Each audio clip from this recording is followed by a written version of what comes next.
Hola. Hoy abrimos el Boletín Oficial del Estado del sábado 18 de octubre de 2025. Puede sonar árido, ¿eh?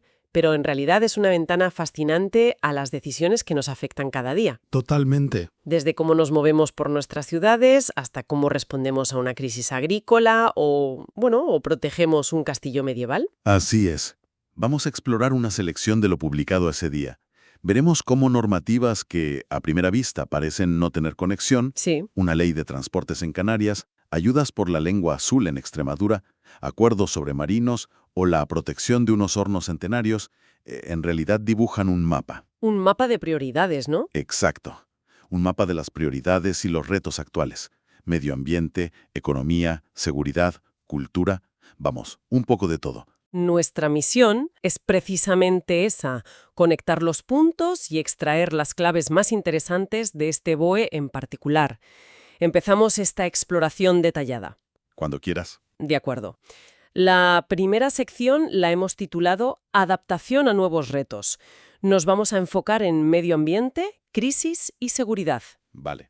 Y llama la atención de inmediato una modificación de la Ley de Ordenación del Transporte por Carretera en Canarias. Lo que me parece más relevante es cómo integra, de forma tan directa, los objetivos medioambientales. Sí, ese es un punto crucial de esta reforma. Lo que hace la nueva ley canaria es incorporar explícitamente metas que vienen de leyes recientes sobre cambio climático. Ajá, la estatal y la canaria. Eso es, tanto la estatal como la propia canaria. El objetivo es claro: avanzar hacia la descarbonización y mejorar la calidad del aire en las islas. Lo interesante es cómo se aterriza esto. ¿Cómo se traduce en la práctica? ¿Qué cambia para, no sé, los BTCs o los taxis? Pues la ley ahora permite que las administraciones, como los cabildos, puedan limitar el número de autorizaciones de transporte, pensemos justo en BTCs o taxis, basándose en criterios objetivos. ¿Objetivos como cuáles? Y aquí está la clave. Esos criterios pueden ser medioambientales, de gestión del tráfico o de capacidad de las carreteras. O sea, ya no se considera automáticamente una restricción del mercado sin más. Entiendo. Es un cambio de paradigma. La sostenibilidad se convierte en un factor central para regular una actividad económica como el transporte. Supongo que esto refleja tensiones que van más allá de Canarias, ¿no? Como la gestión del turismo o la aplicación real del Pacto Verde Europeo a nivel regional. Exactamente. Es un equilibrio delicado entre actividad económica y protección ambiental. Además, la ley aprovecha para actualizar requisitos de competencia profesional para los transportistas Ajá. y para regular cuestiones más modernas como la hoja de ruta electrónica, adaptándose también a normativa europea y, bueno, clarificando el reparto de competencias. Vemos cómo las políticas climáticas van calando en normativas muy concretas. Y sin dejar el medio ambiente, pero cambiando de escenario, nos vamos a Málaga. Ajá. Allí se publica una declaración de impacto ambiental, una guía para un proyecto de estabilización de playas. Correcto. Se trata de regenerar un tramo de costa entre los ríos Guadalmina y Guadaísa. El plan es aportar arena, extraída del río Genal y del arroyo Totalán, y construir espigones para retenerla. Suena a obra grande, ¿eh? Sí, y es un ejemplo perfecto de la complejidad de gestionar la costa. Protegerla de la erosión, pero, claro, minimizando el daño ambiental. Y esta guía es particularmente exigente, ¿eh? ¿En qué sentido? ¿Qué tipo de condiciones impone? Muchísimas y muy específicas. Vamos, desde controlar la turbidez del agua durante las obras para no asfixiar la vida marina, Uf, hasta establecer protocolos para proteger cetáceos y a la tortuga boba, que es una especie vulnerable. Exige también que los materiales de los espigones faciliten que se asienten especies protegidas, como una lapa en peligro de extinción, la patella ferruginea. fíjate. Además, hay que proteger las zonas de especial conservación fluviales, que son áreas protegidas en los ríos cercanos, y vigilar el estado de las praderas de Posidonia y las algas cistoseira.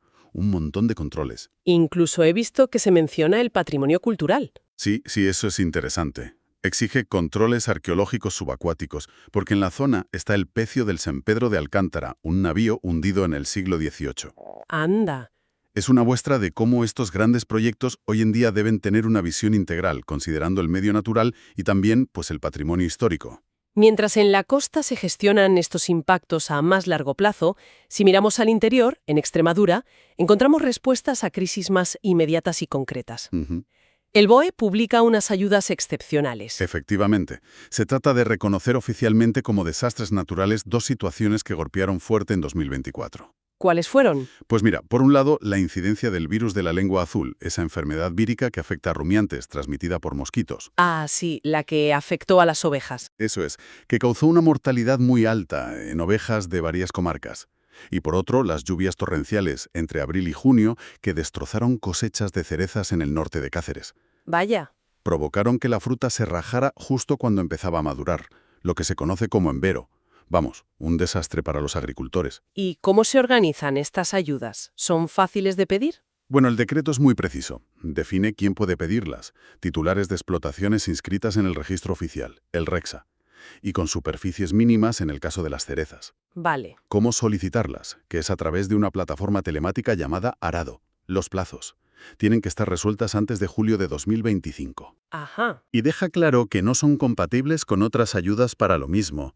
Y un detalle no menor es el rigor con el que se detallan las cláusulas de protección de datos personales, adaptadas al RGPD europeo y a la Ley Orgánica Española. Ya veo. Todo muy detallado.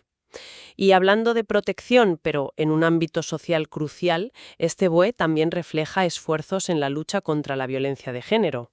Sí, se publican varios convenios entre la Secretaría de Estado de Seguridad y distintos ayuntamientos, pues como los de Galera, Móstoles, Maracena y otros. ¿Y qué hacen estos convenios?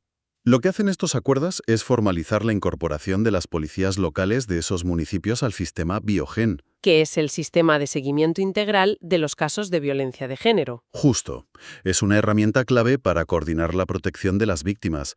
Estos convenios, que se basan en la Ley Orgánica de 2004 contra la violencia de género, Sí. establecen cómo las policías locales van a aplicar los protocolos para valorar el riesgo de las víctimas y asegurar su seguimiento. Vamos, trabajando codo con Policía Nacional y Guardia Civil. Importante, esa coordinación. Muy importante.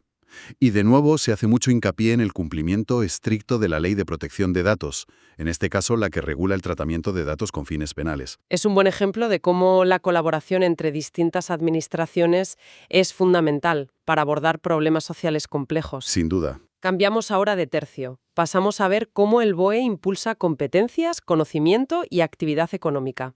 Hay un acuerdo internacional sobre la gente de mar. Así es.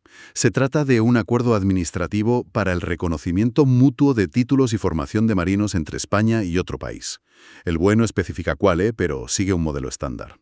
Vale. Este tipo de acuerdos se basan en un convenio internacional fundamental, el STC del 78, que establece las normas mínimas de formación y titulación para la gente de mar a nivel mundial. ¿Y cuál es el objetivo práctico de este acuerdo en concreto? ¿Qué busca? Pues facilitar la vida y el trabajo a los marinos. Busca estandarizar los requisitos y asegurar que la formación, los certificados médicos o las inspecciones cumplen unos mínimos reconocidos por ambas partes. Claro, que un título valga aquí y allí, ¿no? Eso es. Esto simplifica que un marino de un país pueda trabajar en barcos del otro, algo esencial en un sector tan globalizado como el marítimo.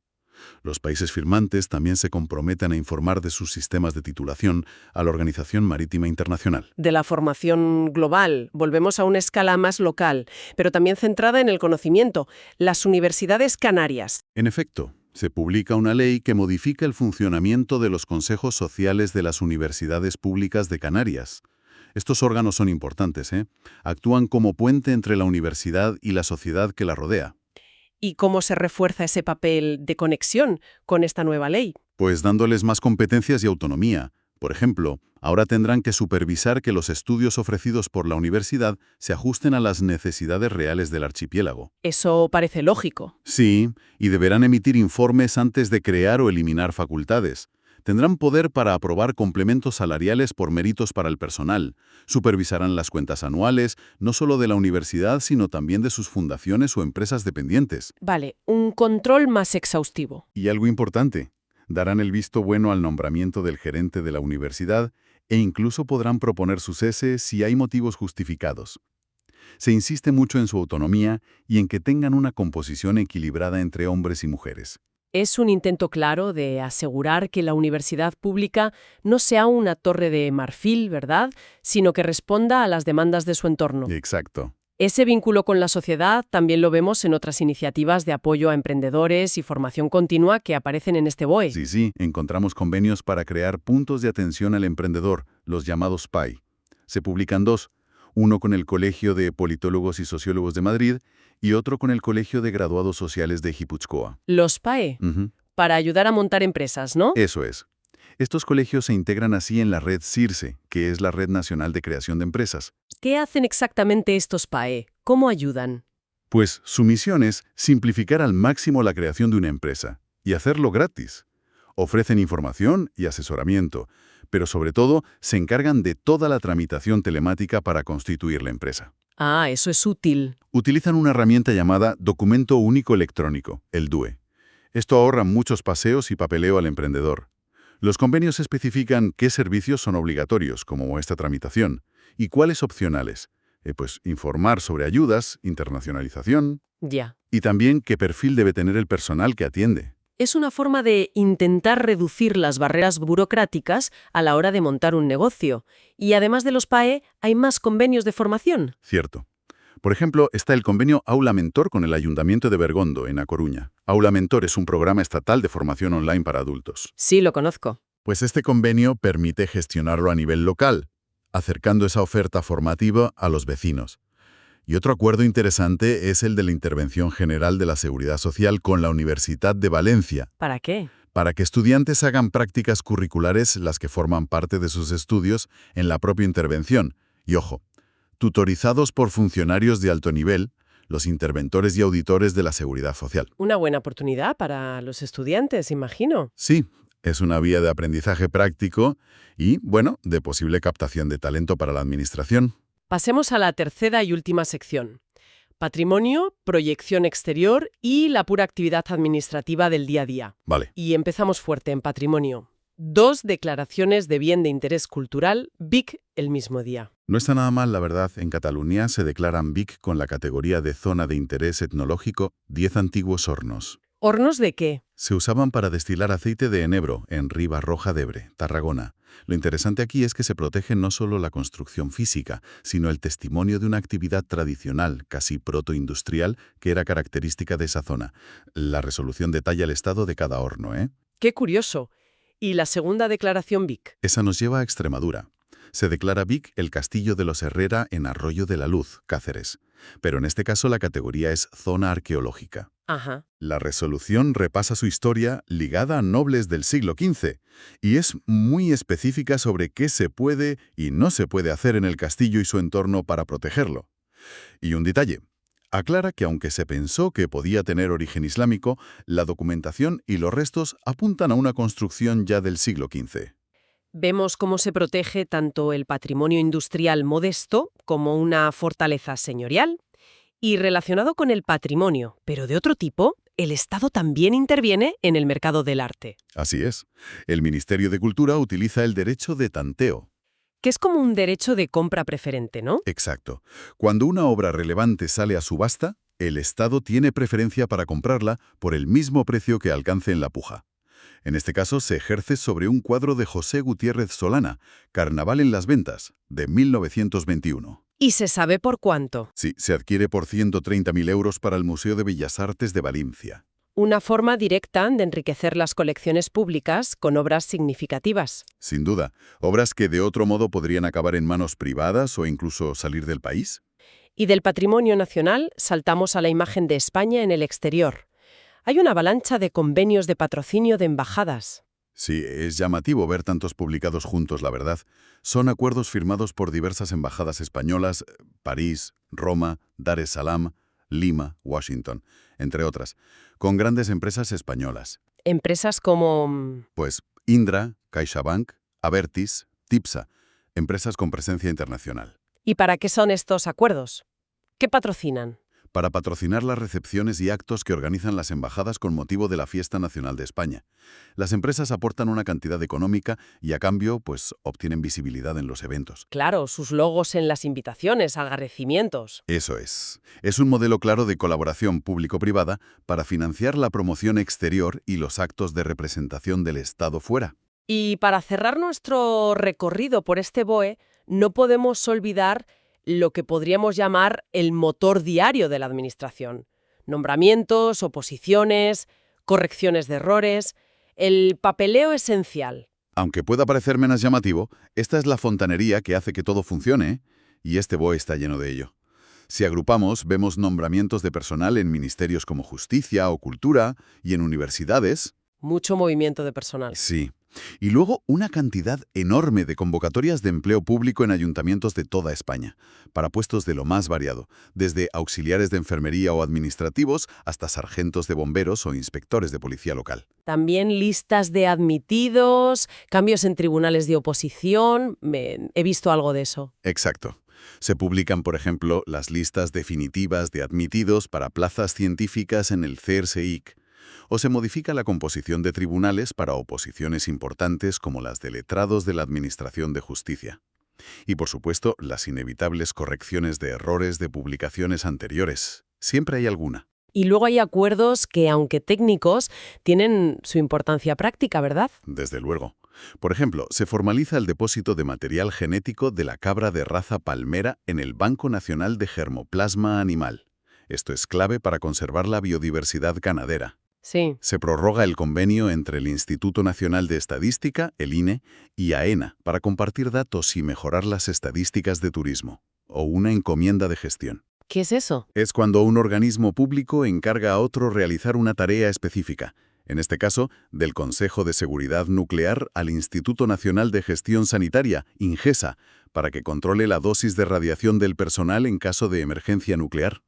Ah, vale. Son ejemplos del engranaje interno menos visible pero fundamental. Sin olvidar la publicación rutinaria pero vital de los tipos de cambio del euro y los tipos de interés de referencia por el Banco de España. O las normas de la Lotería Instantánea de la ONCE. El día a día de la regulación y la información económica, vamos. Exacto. Bien, pues así concluimos nuestra exploración del Boletín Oficial del Estado del 18 de octubre de 2025. Hemos viajado desde la adaptación al cambio climático en el transporte canario. Sí. Y la protección de playas en Málaga hasta las ayudas por crisis agrarias en Extremadura, el fomento de la formación y el emprendimiento, la salvaguarda del patrimonio y el funcionamiento interno de la administración. Un poco de todo. Creo que queda claro que el BOE, lejos de ser un mero listado de normas, es un reflejo muy vivo de cómo se gobierna un país, Sí, totalmente. de cómo se afrontan sus problemas y cómo se planifica su futuro.